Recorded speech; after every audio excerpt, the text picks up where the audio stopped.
Un petit temps maintenant que j'ai pas dessiné, en fait depuis la rentrée des classes, j'ai pas dessiné et ça fait un petit temps maintenant que je me suis essayée à une nouvelle technique de dessin, c'est-à-dire dessiner au bic.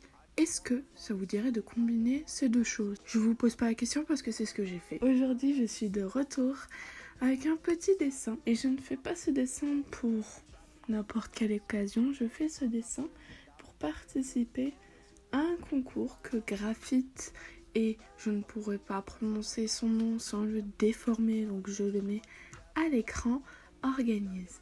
Le principe est très simple, un dessin pendant 3 semaines, un dessin chaque semaine donc, sur un thème imposé qui est une couleur. On est obligé de faire un dessin sur une couleur précise et cette semaine, enfin plutôt la semaine dernière quand vous voyez cette vidéo sûrement à la sortie, c'était la couleur bleue. Aujourd'hui donc on va parler de plusieurs choses. Tout d'abord le fait de participer à un concours, est-ce que c'est bien ou pas bien? Spoiler alerte, c'est bien et je vais vous expliquer pourquoi, parce que très souvent quand on participe à trop de concours, les gens nous regardent d'un œil en mode ouais, t'es un peu désespéré parfois, voilà, en tout cas c'est ce que je pense, de moi-même en tout cas. Et on va parler également d'une autre question, de deux autres questions. Est-il possible de rendre quelque chose de correct avec une seule couleur? Et aussi dessiner au bic, est-ce que c'est vraiment qualitatif? Parce que au final le bic c'est pas vraiment un matériel pour dessiner et surtout c'est quelque chose à la portée de tout le monde. Et spoiler alerte encore une fois, c'est à oui, surtout si vous voyez les vidéos de Buzz. Si je prononce bien, vous êtes d'accord avec moi que oui, on peut vraiment faire des choses incroyables avec le bic. Bon, je ne suis pas encore à ce niveau-là, mais un jour, peut-être un jour, on ne sait jamais. Commençons par le commencement, la couleur bleue, le sujet de mon dessin final. La couleur bleue, moi j'ai choisi d'essayer de comprendre ce que ça pouvait dire. Parce que toutes les couleurs veulent dire quelque chose.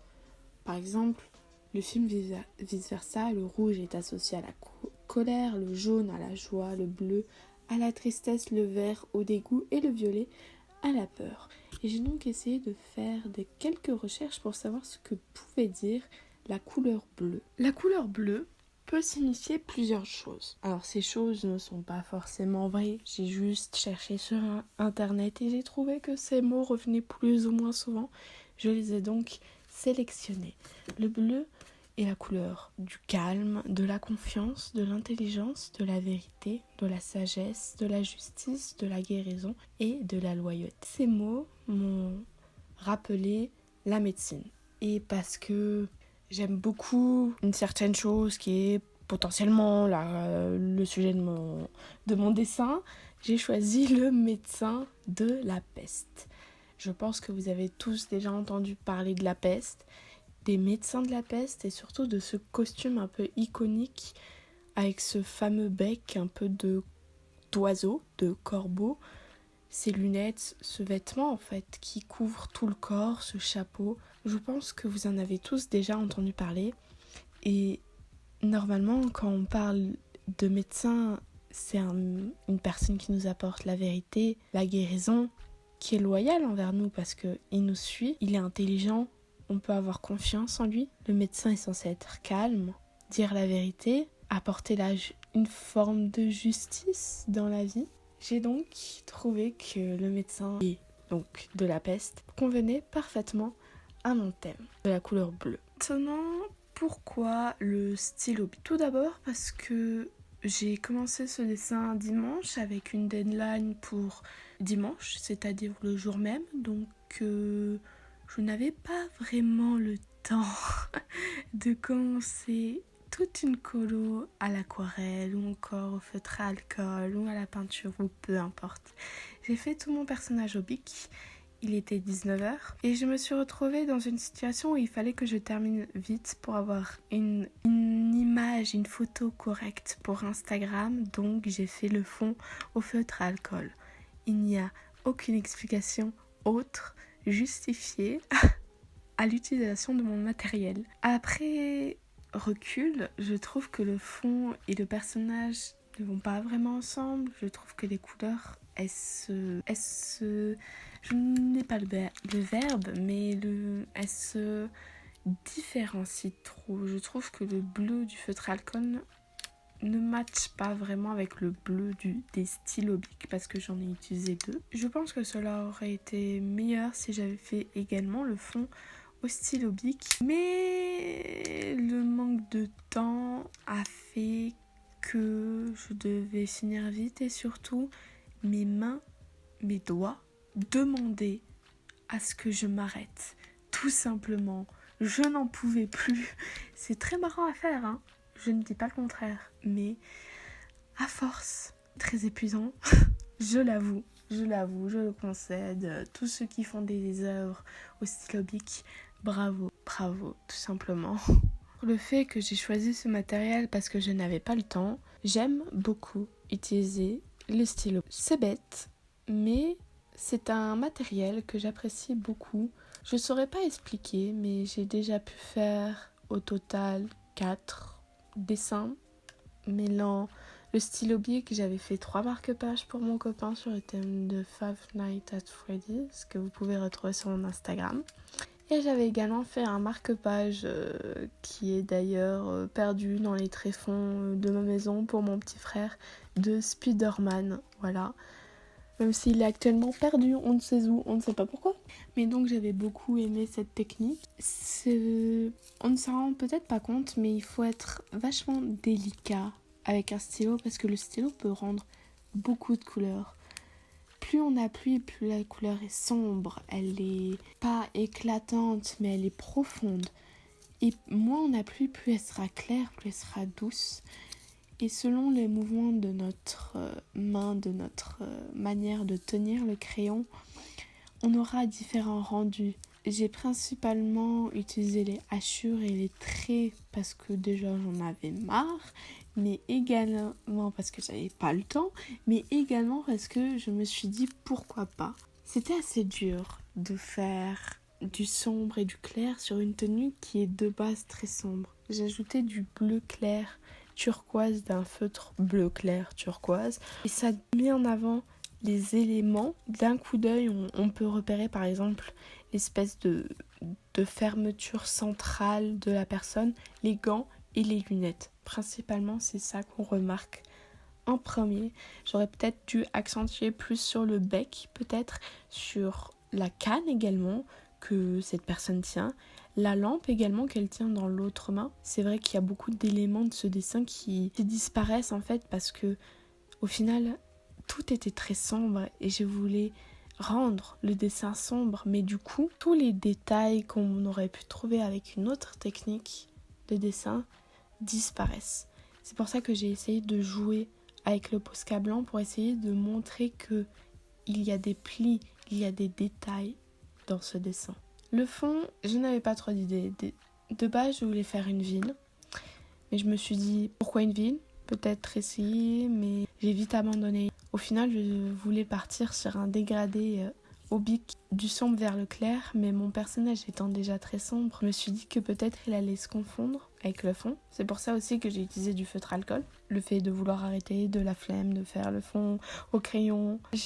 C'était une certaine manière de différencier le fond du personnage. J'ai donc d'abord fait un aplat uniforme de bleu, le même bleu de chez Graphite. 7137 je crois, pas sûr, référence à l'écran. J'ai essayé de faire des nuages en mettant plusieurs couches de bleu pour essayer de jouer avec exactement la même teinte comme j'avais fait avec le personnage. Et après j'ai voulu faire une lune ou un soleil, on ne sait pas trop. Et dans cette lune je ne savais pas quoi faire. Je ne savais pas si je la laissais comme le fond. Et au final j'ai voulu faire un corbeau parce que le masque me rappelle le corbeau. Donc j'ai fait un corbeau d'un côté et dans un autre côté j'ai trouvé une image de corbeau avec de la bouffe dans le bec. J'ai trouvé ça marrant donc je l'ai fait.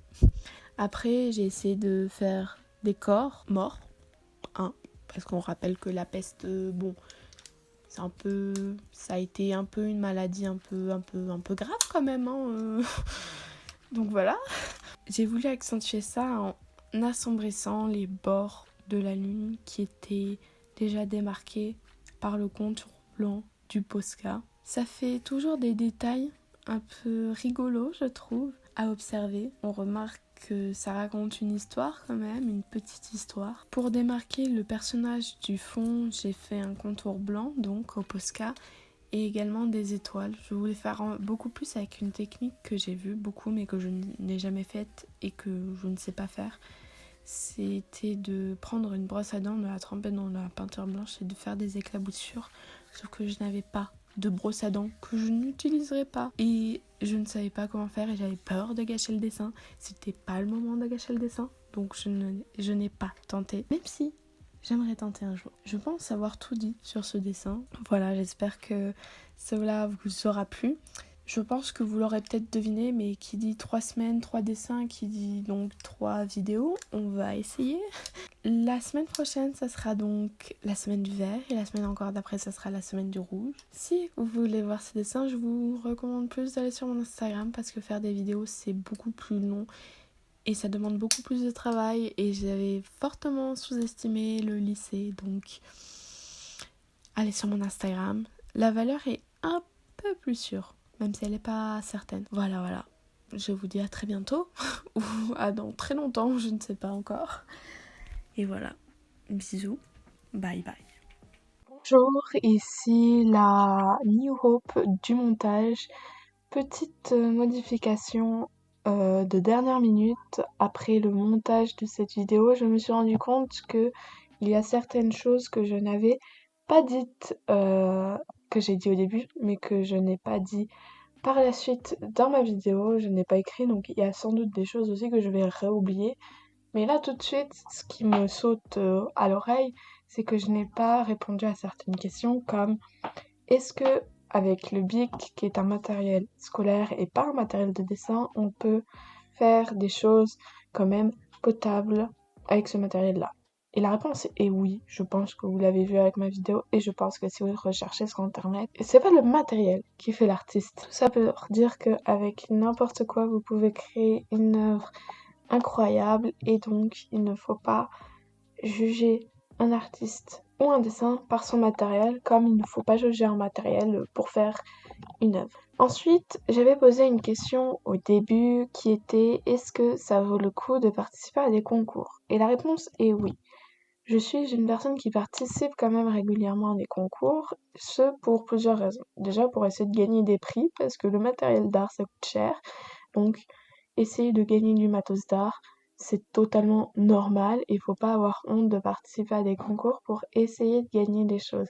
Même si vous repartagez très souvent des concours en story, et il faut pas faire forcément de dessin pour ce concours-là, c'est totalement normal d'en faire. Et c'est normal de vouloir gagner quelque chose. Donc il ne faut pas en avoir honte. Même si moi, j'ose parfois pas trop le faire parce qu'il faut repartager en story et j'ai peur de la vision des autres. Mais il ne faut pas hésiter parce que si vous gagnez, c'est incroyable, c'est génial. Vous aurez eu une chance incroyable. Et c'est pour ça qu'il faut essayer de la saisir. Et concernant l'autre partie de pourquoi j'en fais, c'est que parfois, alors je me rends compte que c'est rare quand même pour ma part, mais vous pouvez gagner de la visibilité. Déjà, très souvent, la personne qui organise le concours vous repartage en story. Donc, vous pouvez être vu d'un plus large public que le vôtre, potentiellement. Ça vous fait connaître d'autres artistes, ça vous fait connaître auprès des artistes, donc vous ne faites que de gagner, en fait. Il n'y a que des points positifs. Et là, à l'heure actuelle, je crois que c'est les dernières choses que je devais répondre, voilà. Il est probable que j'oublie des choses. Si j'oubliais, rappelez-moi en commentaire si vous voulez être gentil avec moi et je vous répondrai. Voilà, c'est tout. Je vous redis bonne voir. Oui, ça sera le mot de cette vidéo. Bonne voir et à bientôt. Voilà, je vais pas vous refaire l'outro. C'est tout. Bye bye.